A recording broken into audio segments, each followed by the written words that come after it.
Welcome to a new episode of the Beauty of Business podcast. Today's guest is a marketing wizard, content creator, and a guy you should really follow on social media. Welcome to the pod, Jake. Hey, thanks for having me, Alexander. I'm super pumped to be here. Happy to have you. Um, let's start off with an introduction. How did you get started in business? Totally by accident. I never had an intention of running, owning a business of any kind. And I fell backwards into it because I did IT before I did marketing, and I needed a job, and I was pretty much a project manager. And so there was a place that needed a project manager. I said, okay, great, I can do that. And they were a marketing firm. And I realized that I liked marketing. And so I just started teaching myself everything I could, all on the job. Like a project would come in and they'd be like, we need this updated on the website. I'd be like, I think I can do that. So I would just sneak in and do it and never send it to the website team. And after a couple of years of that, I switched to an actual marketing role at another company. And after one or two more transitions through some other marketing roles, uh, I really found out that I didn't like having a boss. That was a revelation for me. And the only way you can get around that is by being your own. So I started my own agency about 6.5 years ago. And here we are today. Very cool. And also a very relatable story in terms of not having a boss. And yeah, that's a reason enough to get started. Absolutely. It's amazing how much you realize you kind of like having people pick for you Yeah, when you have to pick everything. I agree. I agree. Your website is absolutely amazing and spot on, like branding wise. How did Wizard Marketing become a brand? So the Wizard name is a complete and total accident. One of the agencies I worked for, the the sales team didn't really know what I did. They didn't understand what I could do, but they knew I was good at like helping them sell. Mhm. And so they would drag me onto sales calls and they'd be like, I'm just going to let Jake answer that. He's a wizard. And over time, customers started calling me a wizard. And so when I went to start my own company, I had a couple of those clients kind of follow me out the door. And I said, this is good enough. So the Wizard Marketing was born. That's cool. Is Yeah, there any correlation between your interests and also the branding behind the Wizard Marketing? absolutely. I am a big fan of fiction in general, but fantasy. I'm a huge fantasy reader. Read a lot of fantasy books. As you can tell from the Star Wars posters, some space fantasy, if you will, or sci-fi. I do enjoy the mythical world building because there's no reason to have it other than to attract people to your content. And so I think that fantasy or the nonfiction kind of world is very attractive if you're really into marketing because it aligns a lot. Yeah, I want to dive deeper in that. I just want to digress a little bit because I read a lot of books as well. What's your favorite uh, fantasy series or fantasy book? Yeah. Right now, I would say my favorite active series is a series called The Spellmonger, which I think needs more play. So if you're listening to this podcast or watching this podcast, go pick up the Spellmonger series. It needs more love. It's fantastic. I've read it actually. Oh my goodness, Yeah, another fan. It is it's great. remarkable. Yeah. Um, yeah, that's a total digression. We could definitely talk more books and fantasy after. But Yeah, I totally agree with kind of the world building and the storytelling into marketing and branding, because that's essentially what it is. We've talked a lot about it on this podcast because in the recent years it's been very like conversion focus, which makes sense Mm-hmm. because you want ROI on your money. But we also see kind of a reversal into that world building, especially around kind of high end brands and the Absolutely. storytelling in marketing. How do you think about world building in terms of branding? Absolutely. I think it's super critical. One issue that I have, and I'm actually in the process of writing a book on my strategy. I developed a strategy called Selling a Sword that is, I think, a better take on what's it called? Story brand. Mhm. Because I think story brand focuses too much on the business. I Yeah. think that your business story, while interesting and adds something to the mix, isn't where your focus should be. I think that as a storyteller, as a marketer, our job is to make the reader, the potential client, feel like they're the center of the story. And that's what great books do, is that you immediately feel like the main character, even though you're reading, maybe it's in first person, maybe it's in third person, but you feel like the main character. And so taking that concept and dragging that into marketing, how do we make the prospect, the customer, feel like the main character? And we're simply, this a side character, or we're the Obi-Wan Mhm. to their Luke Skywalker, right? Yeah. And I think it's super critical. Yeah, and it's really hard to do that. And I think it's a very few brands who's actually done it in the past as well. Maybe Nike, and then they ran off track. And then there are some other ones as well, but yeah, Nike is probably kind of top of mind, the best brand in that category. Absolutely. Uh, it's interesting. Right now, there's been a big push in brands that entertain, and I Yep. think there's value to that entirely. Hmm. However, when you sell something that legitimately changes people's lives or changes their business, you need to pull that back.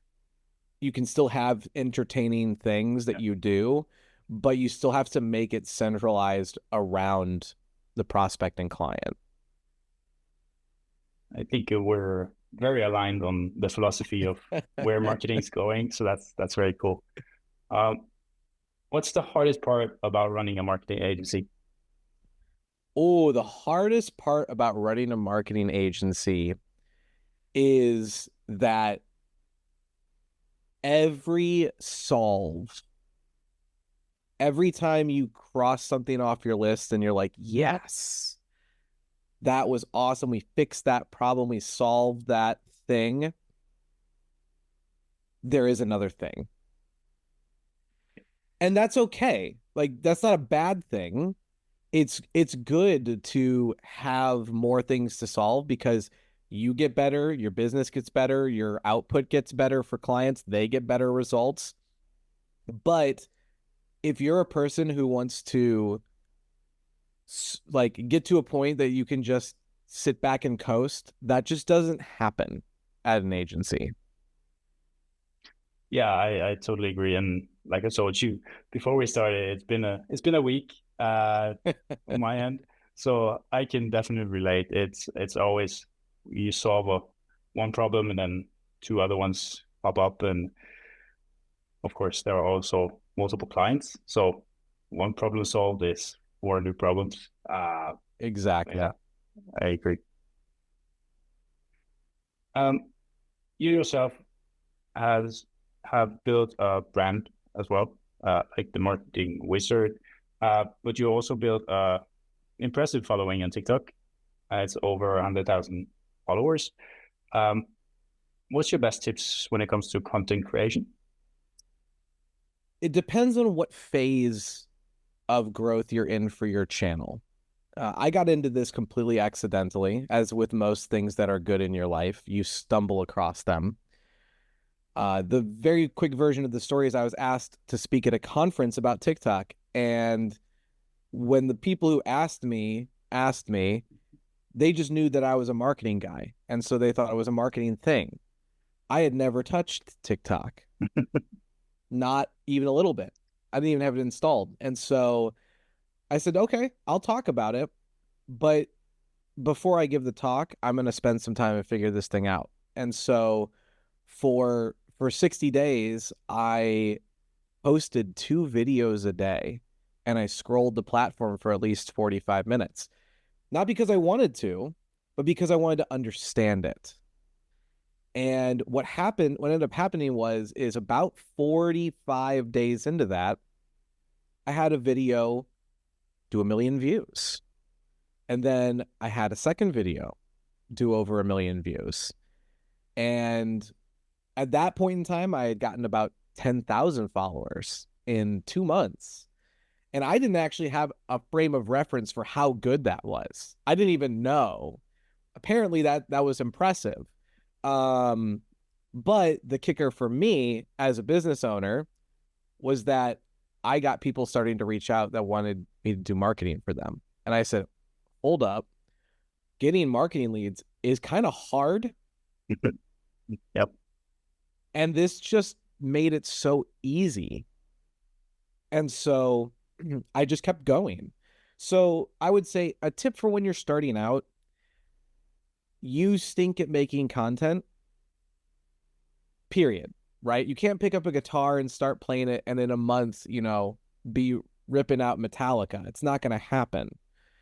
So you can't assume you're just going to be amazing at social media as well. And so I would say just make a ton of content. Don't worry about the numbers. Don't worry about the results. Just make content and make what you think you want to make. After a period of time, 60 days, 90 days, go back, look what worked, look what didn't work, and adjust your playbook. So I would just say posting frequency and getting into that rhythm is where I would start. And then as you get down the line, you can start looking at the little dials you can turn. Am I designing hooks that make people stay? Am I creating content that makes people want to leave comments? One of my most successful videos ever is a video that I did about Five Guys burger chain. And I talk about their pricing, and I kind of make mention that their prices are reasonable in the video. And that's a very controversial topic because they're one of the most expensive fast food burger chains. Yep. And so that thing just lit up like a Christmas tree with comments. And so that video just went and went and went. I think that one ended around, 2.2 million views. So finding the ways that you can turn the dials to either up your followers, up your comments, up your retention rate on your videos, you'll learn those. Whether you learn them organically or you go and you study it, you'll figure out how to do that. But it all starts with just getting a basic rhythm down. The one thing that's important to mention there is kind of the hardest thing as well. It's patience. Because we talk so much about TikTok being incredible and the algorithm. You don't need followers, you just need to post. But still, it takes time because exactly what you said, you need to learn to create content, and staying consistent also helps the algorithm and helps you understand how to make content. So I think that's where a lot of people fall off. Like they created a video a week for a week and then nothing happened. Right. And that's it's hard. The other thing I'll say that I think really helped me out, and if you're a business, a lot of businesses fail at this step, which is if you legitimately want to grow on a platform, you need to spend time on that platform organically as a user. it's going to teach you so much about what's working. Because with TikTok in specific, because that's kind of my main platform, the what's working kind of changes about every 3 to 4 months. And so if you're not watching, if you're not paying attention, then you won't know how to adjust your content.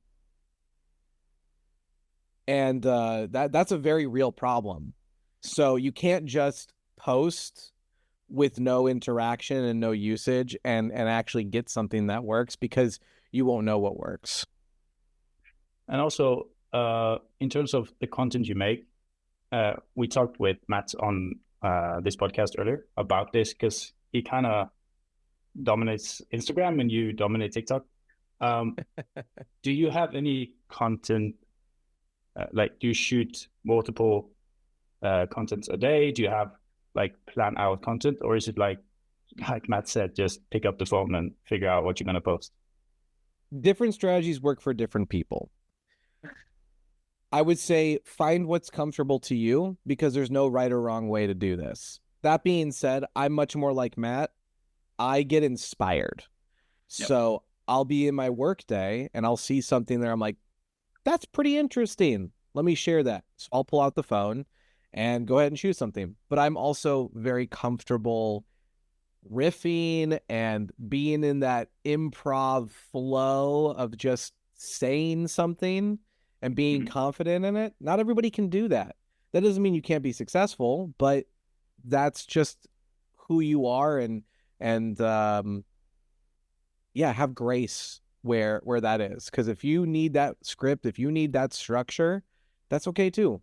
Go do that. But in terms of leads to your business from TikTok, as you absolutely are crushing it, is it a reliable source from organic content? So when I've been in a big business development season recently, my posting has dropped a little bit. When I'm posting a video a day and I'm doing 2 to 3 lives a week, I'm typically doing between 12 and 20 meetings a week through TikTok. Need to post. I need to. Yeah. I'll tell you, the secret sauce on that, though, is the going live. Yeah, it's. I've heard a lot about TikTok lives, but do you structure them in any way, or is it just like setting the phone up and shooting? So, again, you're gonna find what your style is. For me, because all of my content is focused around actionable tips. That's like my checkbox, is that when I make content, it goes out the door if it checks the box, is this an actionable tip? And so when I do my lives, it's easy for me because I just put a little text on the screen that says, ask me your marketing questions. And I answer every single question that comes in. And so when you're doing that, people are retained on the viewership because they want their question answered, but they have to wait in a little bit of a queue. And the queue kind of stays ahead of me, for usually about an hour is kind of where the queue dies out organically.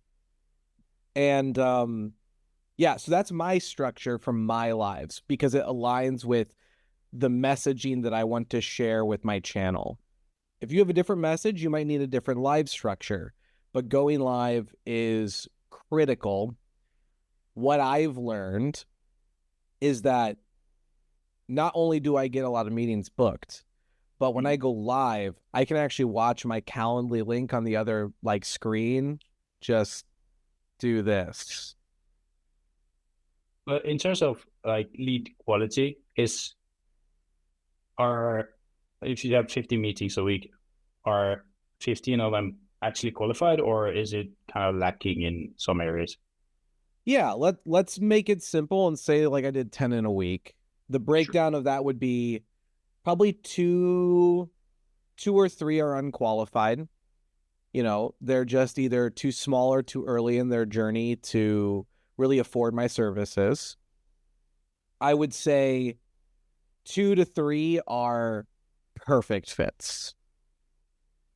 And then the rest are, either they have to stretch up to me, or maybe there's a vertical alignment that I kind of avoid. I have some no-go areas as far as clients go.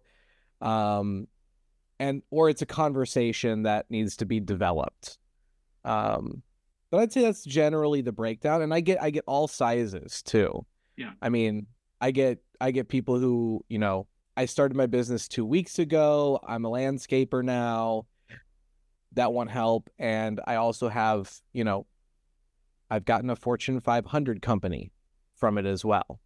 So it's not like just a specific grouping of people. Oh, it's a really interesting, and also that makes 20 to 70% pretty good lead quality, which is already better than most. So that's absolutely awesome. And it's improving my reach. And when the people get on the call, this is the kicker. This is the crazy part. When you do sales, if you don't do the social route, you get on the call, they've got their defenses up. Yeah. Because you're trying to sell to them. And they know you're trying to sell to them. We've agreed to take a stab at it, but that's the social agreement. Yeah.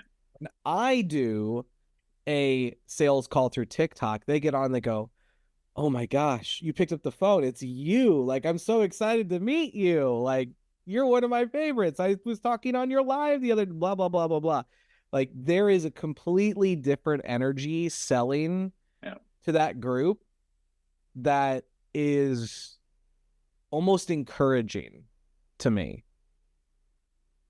At what point did you start to go live? Because I have like 400 followers on TikTok. Should I just go live? As soon as you can, I would say go live. Lives have been the most effective social media element that I've put into my repertoire, without a doubt. Now, videos are great. I love videos, and I've had a conversation with a client about this a few times. He's obsessed with networking groups. He loves going to networking groups. And I talked to him, and I'm like, "Look, Evan, how many people are at the networking group?" He's like, 20. I go, "Great. When I post a video, I have a minimum of 250 people that see it." Yeah. Like, I get more views on a weekly basis than the Super Bowl. Yeah. Something here is more scalable than the other technique. Definitely. Yeah. But I think the hard part is kind of getting started as well, because let's say I'll follow your strategy, which you're definitely just given to anyone who wants to try it here, which is great. For me to interrupt my workday to pick up the phone, make a TikTok, and post it 2 times a day, and then also going live, it takes a lot of time. And in the beginning, it definitely is a negative ROI on your time. How do you justify that, and how long? Well, one thing to back up with my mentality, because this is a bit unfair. I come from SEO. SEO was where I started my business. It is the same thing there. It is a long, slow burn that scales up over time. So from a mentality perspective, for me, it's a lot easier to get into that, because I play the future ROI game every day. That being said, you can't get, if you're running a marathon, you don't get to mile 20 without running through miles 2, 5, 10, 15. It's just part of it. And the beautiful thing, and this is what I love about social versus any other marketing strategy, is that the vast majority of people will never do it. Yeah. even though they want to have that following, they want to have those leads, they just will never do it. And so from a competition perspective, it's ridiculously low. Yeah. Like hilariously low.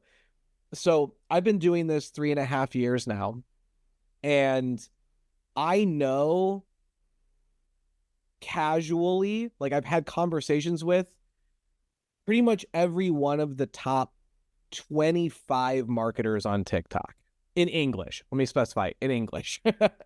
Like, I know all of them, and we have chats where it's like hilarious how few of us there are. Yeah.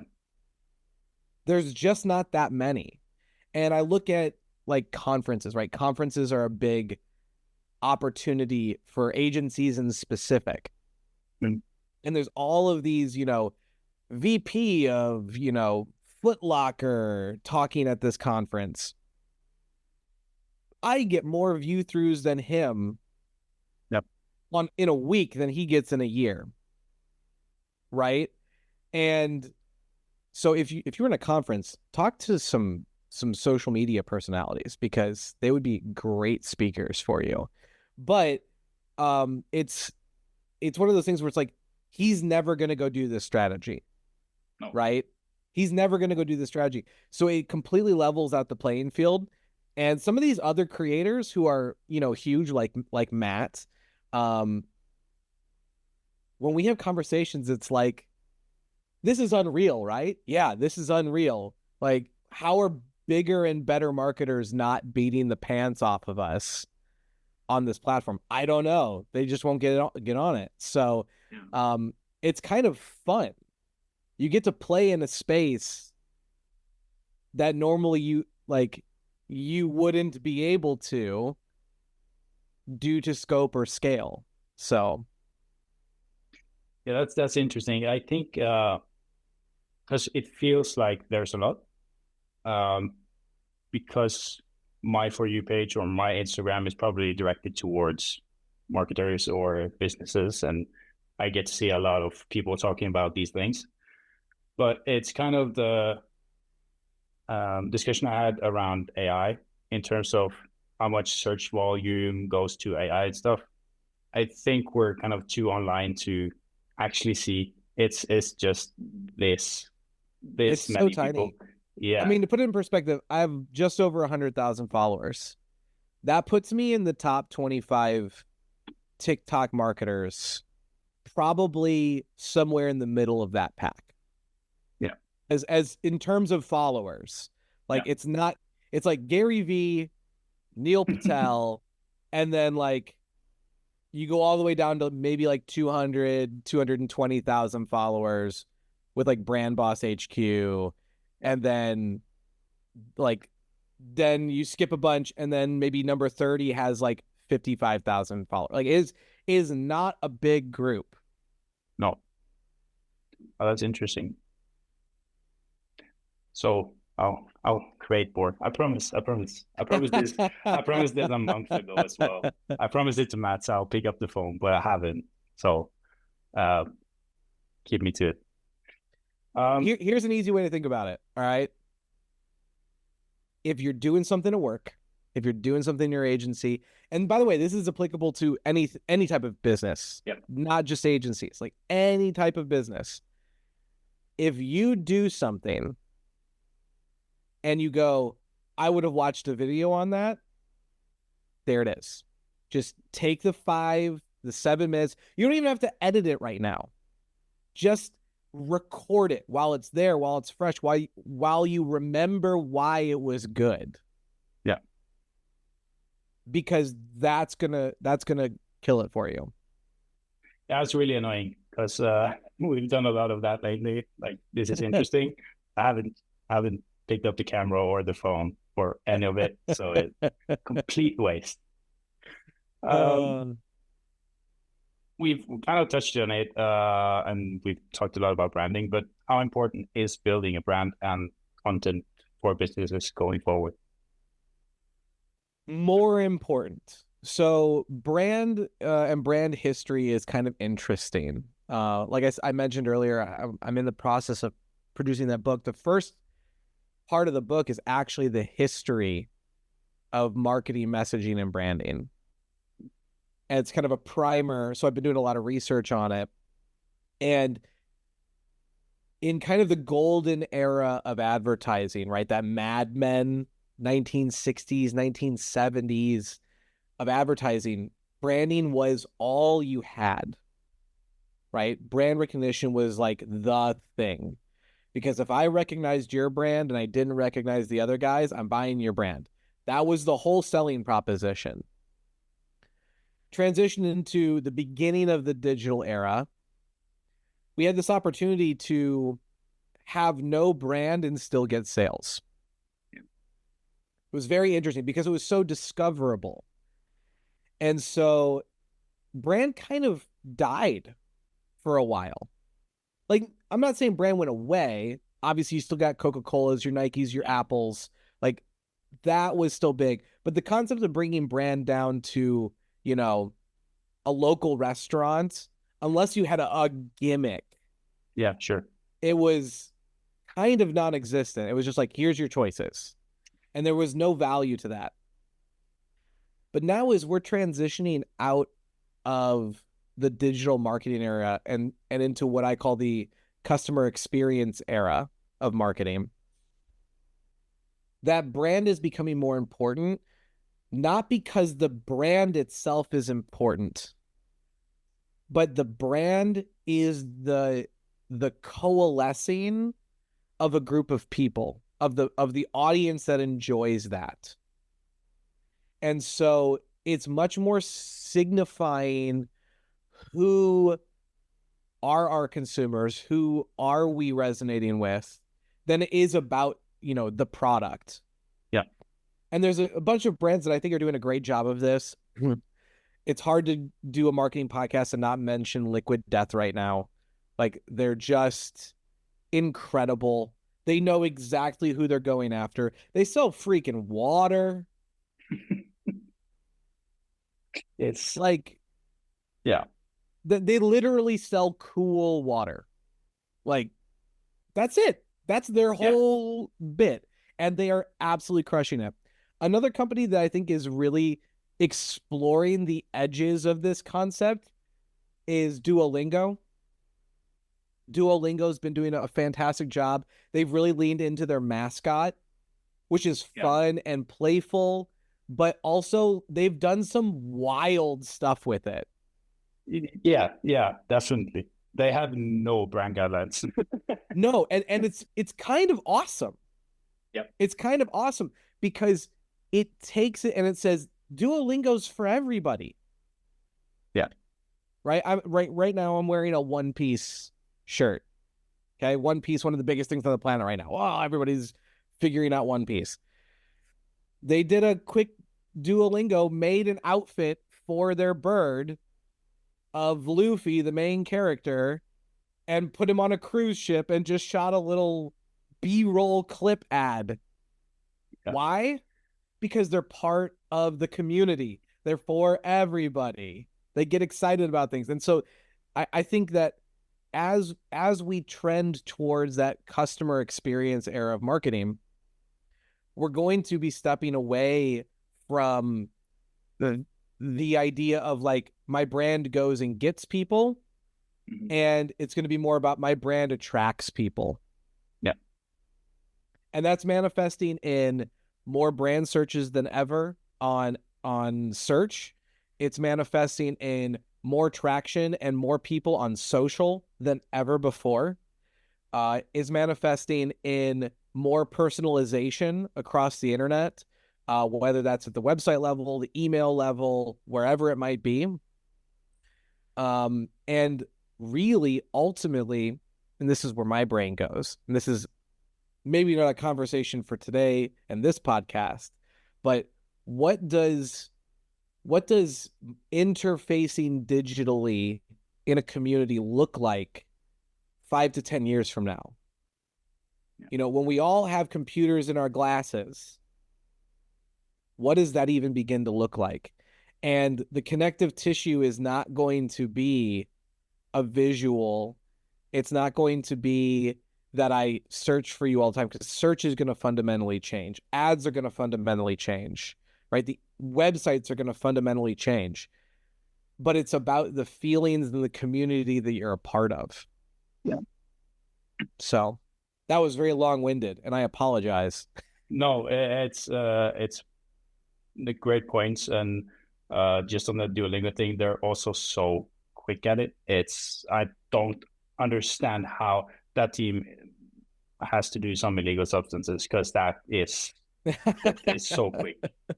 Well, it's that understand. methodology that really Ryan Reynolds popularized recently, which is capitalizing on social equity.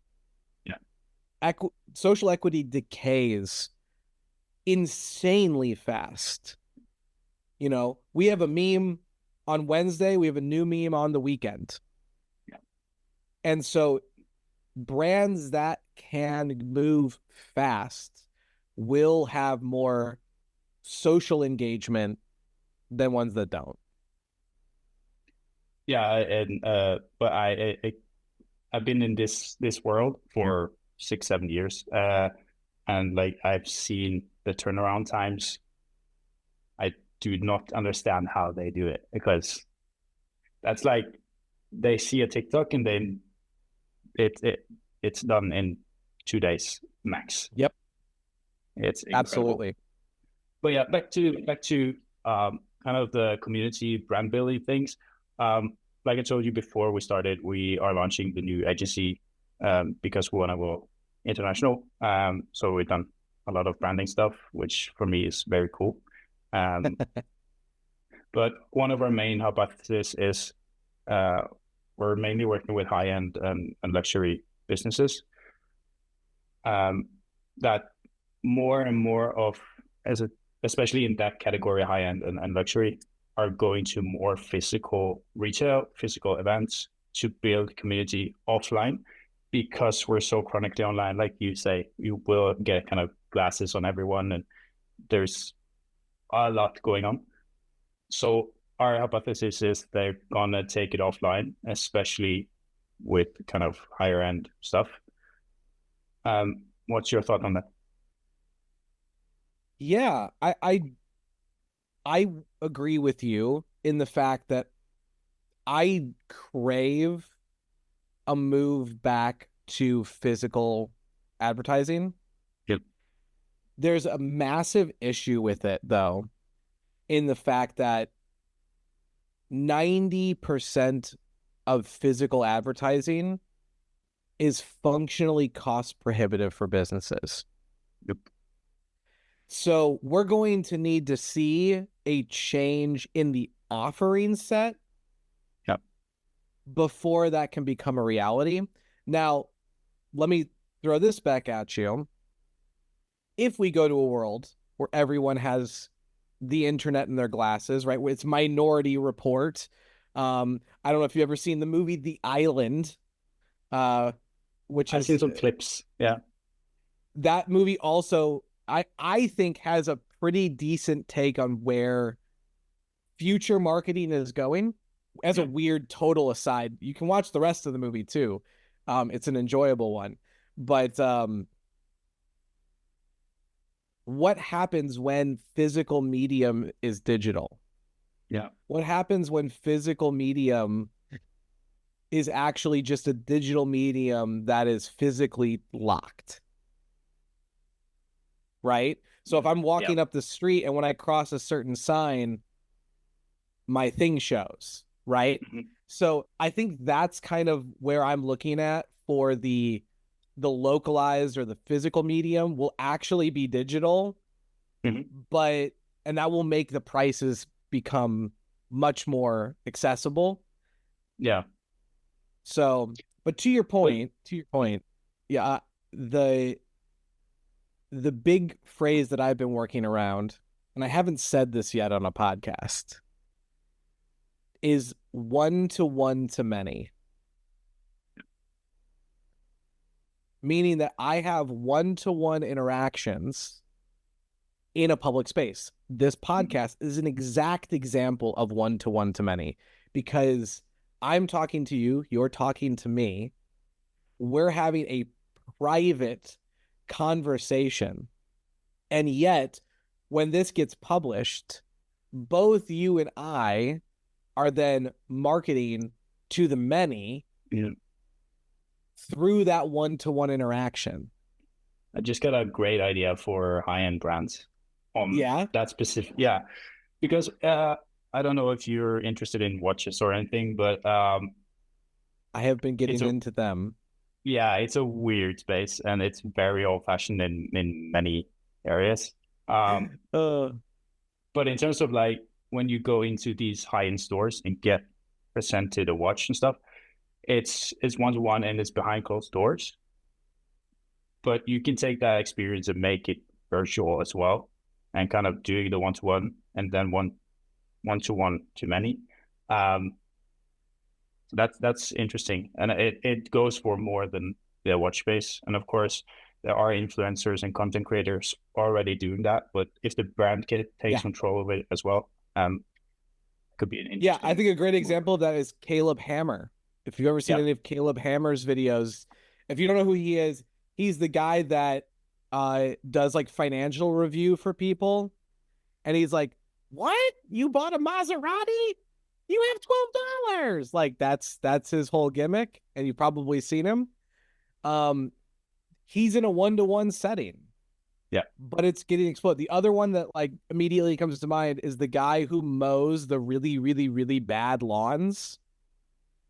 Yeah. It's also very satisfying to watch. Absolutely. It's like a Zen garden for your eyeballs. Yeah.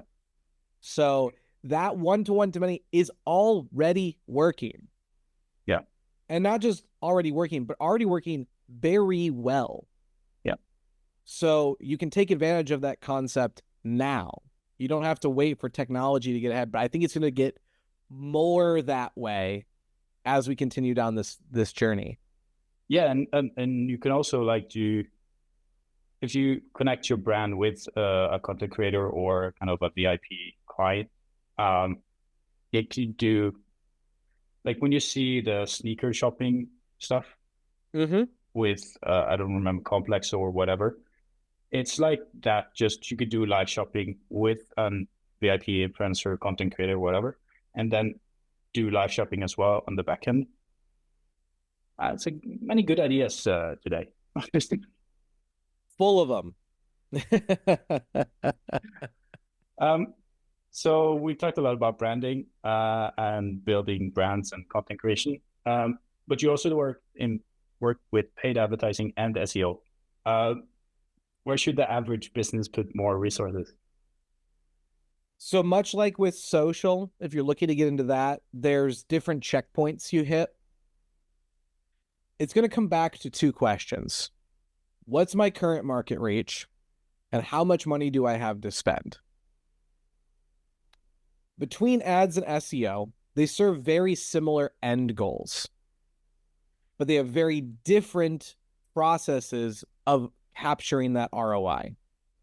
So the reason I love ads is because if I have money, I can pay today and get leads today. The issue with ads, and this is actually less true than it used to be, ads are not scalable from a perspective of returned ROI. Now, there's a lot of things that we trick ourselves with, like lifetime value of a client, and we can retarget people. There's a lot of things we can do to extend advertising. And now, I can run an ad. It's attached to my Instagram. Maybe you follow it. That's creating extended longevity value in my spend. But generally speaking, ads is a money in, money out play. Yep. So if I'm standing in front of a vending machine and that vending machine says put $1 in and get $5 back, that's ads. And that number might change, industry averages tend between, 2.3 to like 4.4. Yeah. At our agency, we average a 7.2. We have one client, and this is going to break your brain for a second, that is consistently holding, not just a flash in the pan, but consistently holding a 1 to 161 return on investment. Very high ticket sales, or higher ticket, yeah. higher, but not the end of the scope. We're not talking Rolex level, we're talking high-end consumer grade. So that's the beautiful thing about ads. Is like, if you need to change your business in the next 3 to 6 months, and the way that you change that business is more leads, go put your money in ads, because you need to change the business now. On the flip side, we've got SEO, search engine optimization. Search engine optimization, the way I like to explain it, is that it is a 401k. It's a retirement fund for your business. Like with a retirement fund, you don't put $100, dollars into the bank and then check it next month to see how much money you got.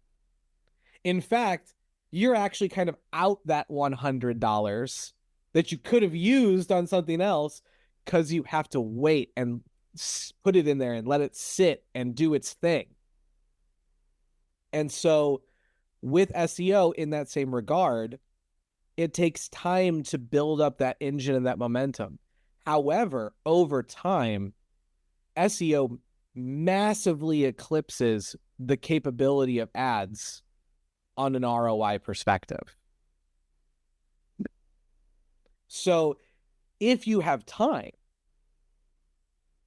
to wait to, grow your business organically and then let this ROI develop, SEO is a great play. Now for the twist.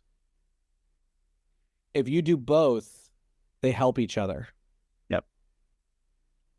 That's where a lot of businesses I see mess up, is they go, it's one or the other. And I'm like, no. The secret sauce is both. You got to have both, because when the ads run, your SEO makes sure you're rediscoverable. Yep. Okay. And when your SEO runs, you're going to show up more often in more organic places, so that when your ad hits, you're already there. You've already pushed past this point of discovery, and they go, oh, yeah, I should get that. Yeah, so, I totally agree. Yeah. It's funny because we've had a lot of sales meeting this week. And we probably got questions about SEO from all of them. And there are different places in their kind of journey. But yeah, it's like my suggestion to them, or my tip to them, is kind of start as early as possible with SEO, but spend the minimum amount on it as well. You can do a lot by yourself.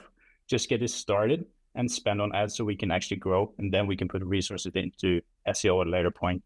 So we can send them, this is our checklist for SEO, get started, and then at a later point we can take it over and build it up. Absolutely. I completely agree. We take that same strategy on both sides of the house. So if you're not a fit for our services on one side or the other, we have I hesitate to call it a coaching option, but we have a coaching option for each to help you get to that point. So A, that our strategies work because we're telling you how to do them. And then B, we're really just taking time back for you. And that's the trade that you make rather than the results. Yeah. makes sense. You share a lot of hacks and actionable takeaways on your TikTok. You're gonna get a horrible question right now, but what are your top 3 SEO hacks? Oh, okay. Easy. Totally easy. So number one, if you are not using schema markup right now, you literally need to go be using it. And there are so many reasons that you need to be doing schema markup. If you've never heard of schema markup, I'll give you the quick breakdown. Your website has 2 portions to it, okay? Your website has a front-facing portion. That's where all your copy and your images and your buttons are. Your website and every web page also has a instructions guide to Google. That's going to be your technical SEO side. And within that, schema is the most valuable piece of information that you can give Google on how to use my page. Yeah. So if you don't know what schema is, there's lots of videos on it. Go look it up. You can also use Schema Validator to check out what your schema is today, because you probably have some, even if you don't know it. But that's so important because Google reads it, ChatGPT reads it, it's used for snippets, it's used for AI overviews, it's used in AI, it is used everywhere. So schema, if you're not doing it now, is functionally a requirement. Yep. Number 1. Number 2, keywords are out, topics are in. If you're an SEO person, you can have guiding North Star keywords, things we want to rank on. I just had a client yesterday, we were going through this. He sells a GPS dog collar. That's his keyword, GPS dog collar. And whenever we have a review meeting, he's like, where am I ranking on this? Where am I ranking on this? And I tell him where he's ranking, and it's steadily growing towards the top. But then I say, listen, in relationship to that keyword, here are 800 other keywords that are related to that you are also not only ranking on, but some of them you rank number 1. Yep. Topicality is more important than a single keyword. And Google has publicly said that. So topicality, you need to focus on that because Google wants to show topically rich and relevant content. So if you build out your topic rather than a keyword, you're going to perform better. End of story. And the third tip is don't be afraid to change something on your site. Don't be afraid. In fact, we celebrate opportunities to change things on our website. Another perfect example, I had a client reach out to us. One of my guys misspelled something on a page, and he's a big stickler. And he's like, you need to fix this. How could you make a spelling mistake? And I went, absolutely, we're going to get it done. And I went to my tech and I was like, hey, thanks for giving us something to update. Like, we can push a new update of this page because of that. So changing your website, obviously with the intent to improve it, but changing your website on a regular basis is very, very, very positive.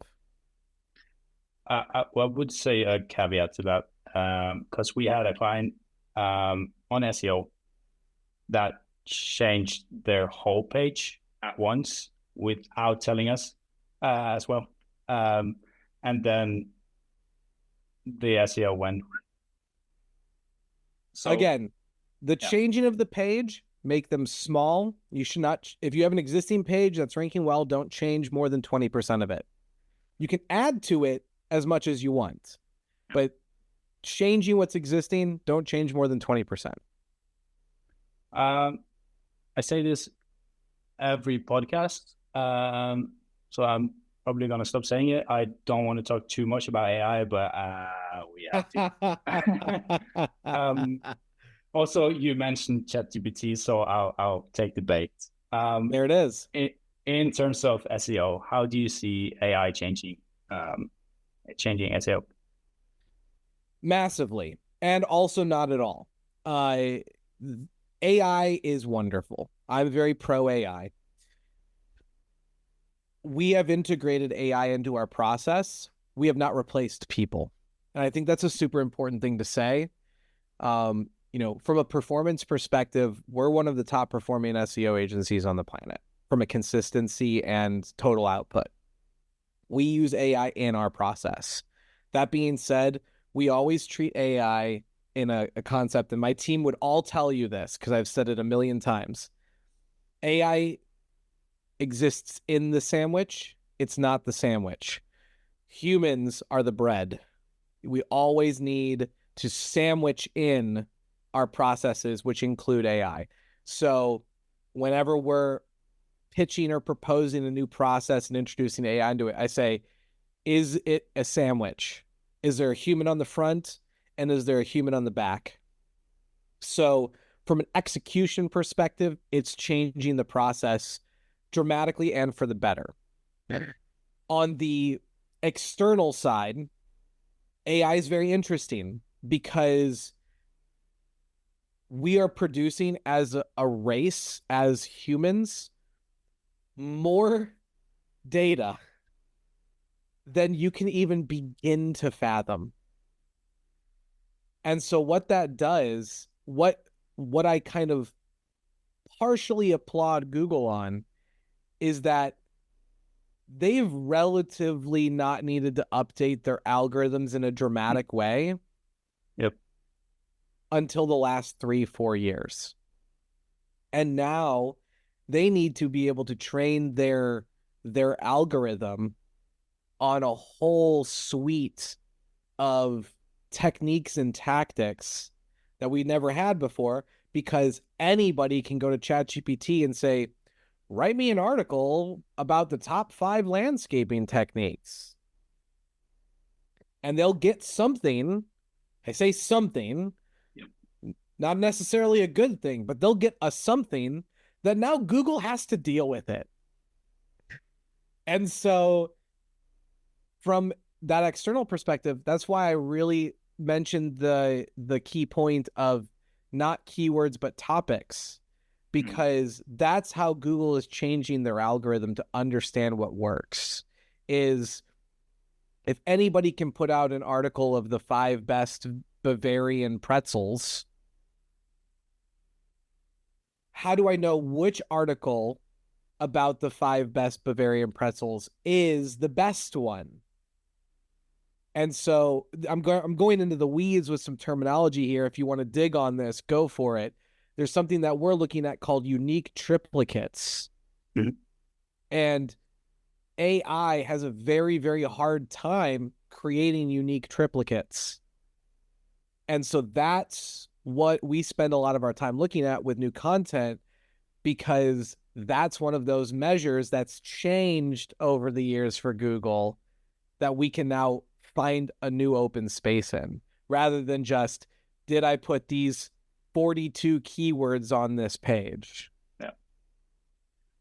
For the people listening who don't know what it is, could you please explain? A unique triplicate. Yeah. So a unique triplicate, well, what is a triplicate? A triplicate is, think of it like a sentence. Sentences are broken up into 3 pieces, the triplicate, right? So you have your subject of the sentence, you have your action of your sentence, and then you have your kind of informational section of your sentence, right? Provides context to the subject and action. All right, so that's a triplicate. So a unique triplicate is something that's never been said before. So fire trucks are red. That's a triplicate. Okay? But guess what? That isn't a unique triplicate.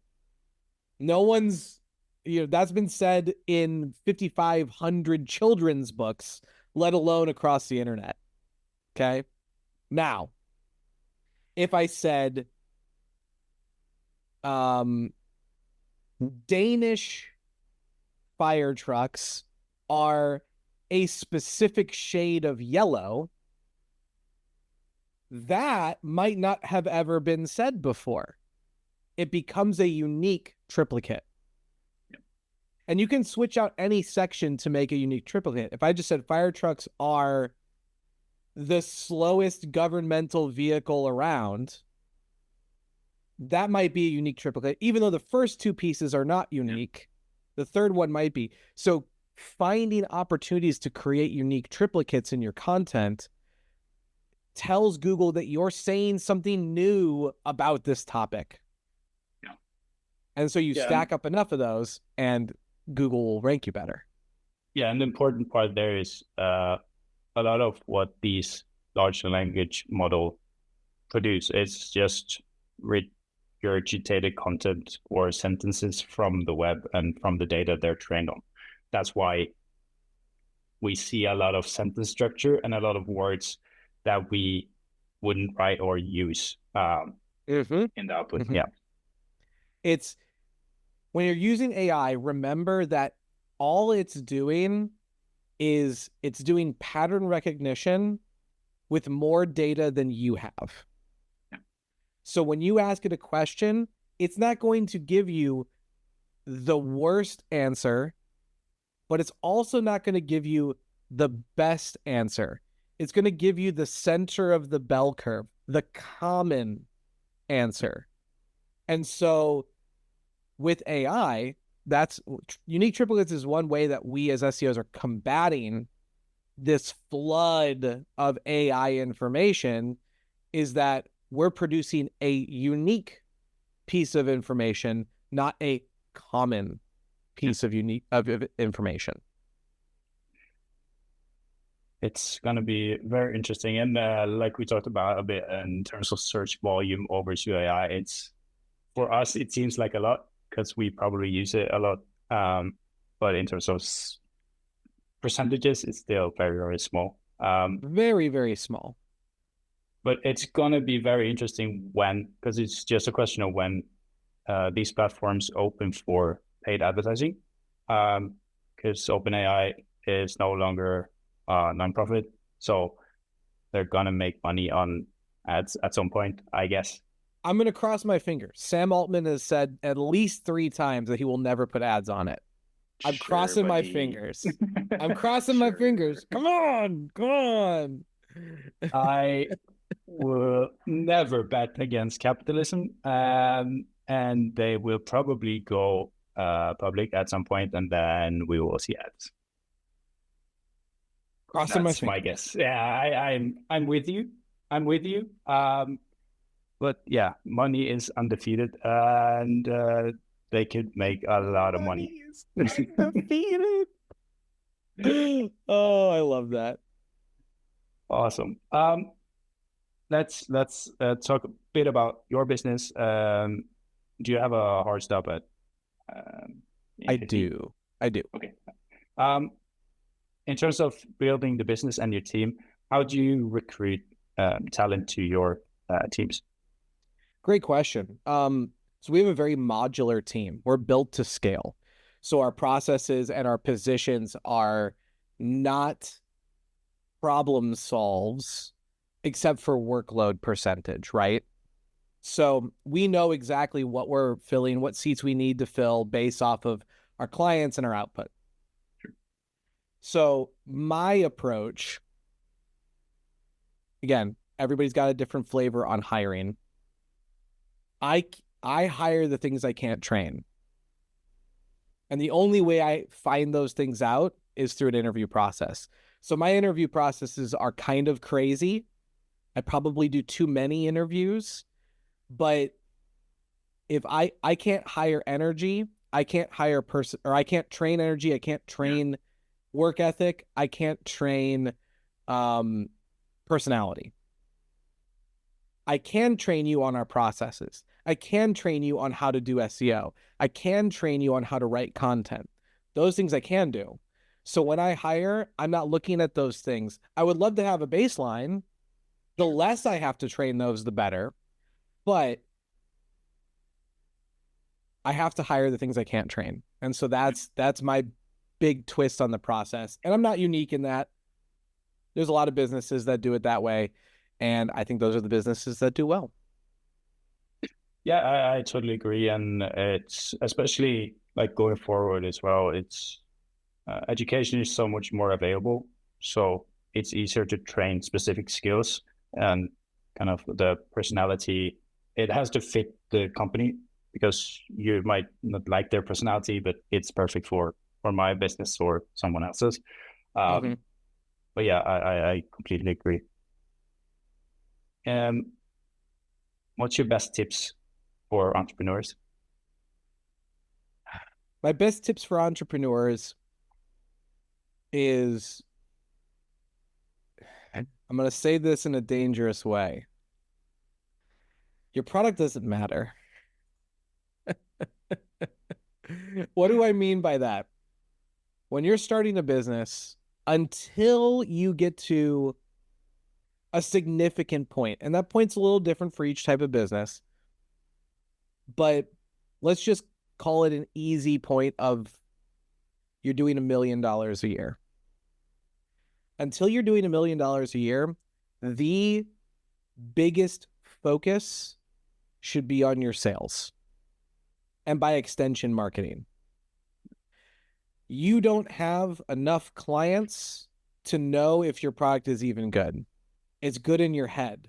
And what a lot of entrepreneurs and business owners do is they spend too long developing their product and no time developing their sales and lead funnel. Because at the end of the day, sales can solve all problems. If you have money from sales and you identify a problem in your product and your process, guess what?